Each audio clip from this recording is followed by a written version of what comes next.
Hi, my name is Sam Bastion. I am 22 years old and I'm going to enter the Discalced Carmelite Order in Valparaiso, Nebraska in the Diocese of Lincoln. I am the oldest of five kids. I was born and raised Catholic. I lived all over the country and my family now lives in Omaha. When I was about 3 years old, I knew I was supposed to be a nun, but I didn't really know what a nun was. I just kind of brushed it off. And when I got older, the only nuns that I had seen were teachers or Mother Teresa's order missionaries, and neither of those really seemed right. And so I just brushed it off. And when I was about 12 years old, I learned how that I really like to sing and perform in plays. And since then, I was studying to be an opera singer. That's what I went to college for. And I also studied entrepreneurship as well, hoping someday to use opera. And when I was in school, I loved it, and that's what I did for about 10 years or so. I was very passionate about it, and when I got to high school and then later into college, I was pretty much going through the motions as far as my faith went. I would go to mass every week, and for all outward appearances, I was a good Catholic girl, and that's how I like to think of myself. And I went to the University of Iowa for my degree, and I compared myself to what everybody else was doing, and I thought, well, gee, I'm behaving very well. And it's almost like I thought God graded on a curve or something like that.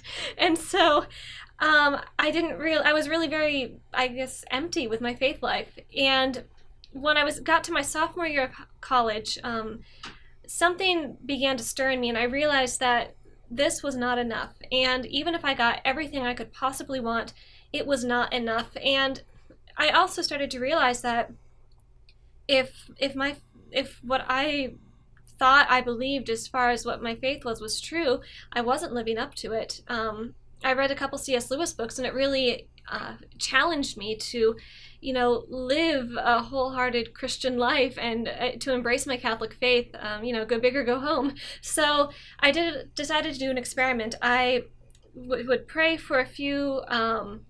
I would pray a little bit every day and read some scripture, and I didn't think anything would happen. Whenever I had prayed when I was a kid, I felt like nobody was listening.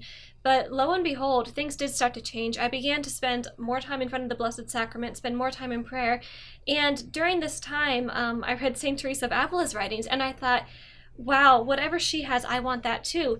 And then this old desire to be a nun kind of popped back in, and I fought that desire for 3 years, no, really 4 years, before I finally understood what God was asking of me, and I was finally had the grace to accept it.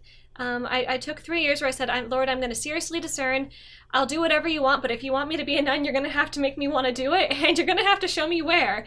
And through all my discernment, I finally found the Carmel of Jesus, Mary, and Joseph in Valparaiso, Nebraska. Now, I fought the idea of going to a Carmel. My heart knew right away that I was called to Carmel, but I didn't want to go because the Carmelites, their monastic life, they're a very old order. They trace their roots back to the prophet Elijah, and they spend their days in prayer and silence and basically offering the entire world to God. And they're cloistered, and that scared me because I didn't want to stay in a monastery my whole life. I wanted to go out, but the more I learned about it, the more I was really drawn to the life of contemplation and to the life of just, trying to achieve union with God. And when I finally did work up the courage to go visit the sisters there in Valparaiso, which is about an hour from where I lived in Omaha, something just clicked, and I knew it was right. And so from there on, I started to write letters to Mother Teresa of Jesus and Mother Agnes, and we just got to know each other, and I learned as much as I could about that life. And I applied in April and was accepted, and I was just overjoyed.